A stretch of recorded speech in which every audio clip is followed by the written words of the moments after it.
When we talk about thoughts, it is important to recognize that only because we have consciously become aware of them doesn't really mean that we consciously create these thoughts. In fact, most of these thoughts are really automatic, and the source of these thoughts is the unconscious. You may be wondering, why is it important to recognize this? It is important because this understanding is the basis of reconditioning. When we talk about reconditioning thoughts, we are really talking about changing these automatic thoughts at the level of unconscious.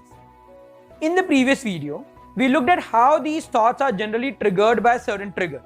In this video, we will provide you with step-by-step guide to use when-then statements to help the clients recondition their thoughts. But before that, go ahead and subscribe to this channel so that we can share more valuable resources that will help you develop powerful therapeutic skills. If you have already subscribed, do share this video with other mental health practitioners on social networks and on WhatsApp groups.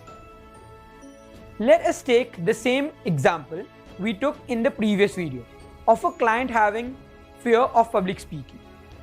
The first few steps for reconditioning are the same as the steps to help clients manage their thoughts. The key difference is in the fifth step.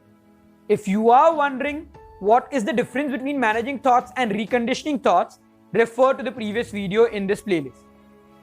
First step to help the client recondition their thoughts is to help them identify the emotion that they are experiencing. In this case, the emotion is fear. Second step is to help the client identify the trigger, as in what triggers this emotion. In the current case, let's say that is the stage. Third step is to help the client realize that it is not the stage that is directly triggering the fear, but that the stage triggers a thought like people will laugh at me, and it is this thought that triggers the fear. Once the client realizes this connection between the thoughts and the emotions, the next step is to help the client identify the specific thoughts that the client has that is leading to this emotion.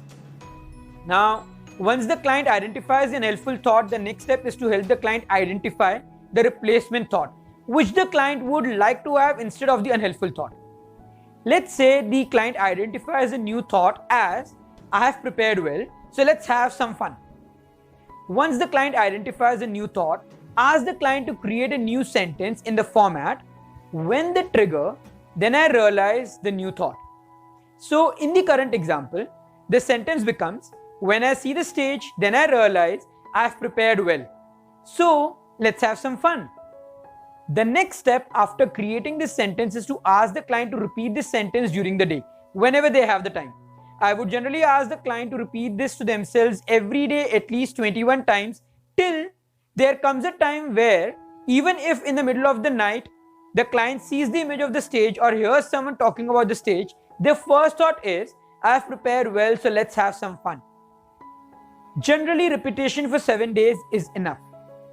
If you are like me, who has been trained in hypnosis, you can help the client do this process in the hypnotic state, and in most cases, the client would start seeing remarkable results in a day or two itself. You're probably wondering, how can reconditioning thoughts be so simple? There is probably some catch here. The easiest way to understand the effectiveness of this process is to just go ahead and try.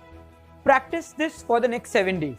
Combine this process with hypnosis and future imagination to get better and faster results. If you would also like to understand the conceptual background of how and why this process works, or learn to use hypnosis as a part of your therapeutic toolkit, then go ahead and enroll for the Cognitive Hypnotic Psychotherapy Diploma. In this video, we have looked at the process of reconditioning verbal thoughts. There are times when we have a visual thought, which means that instead of a word or a sentence in the mind, you notice a visual image. So instead of a thought that people will laugh at me, when you notice a stage, you see an image in your mind. Something like the audience having an angry face and eyes wide open with their teeth clenching and muscles tightened. The when-then process may not be as effective with visual thoughts as it is with verbal thoughts. You are probably wondering, what do you do in such a case? Well, this is exactly what I will focus on in the next video. If you would like to be notified about the next video, do watch this space and follow us. I would also request you to join us in this mission to help mental health practitioners develop advanced therapeutic skills.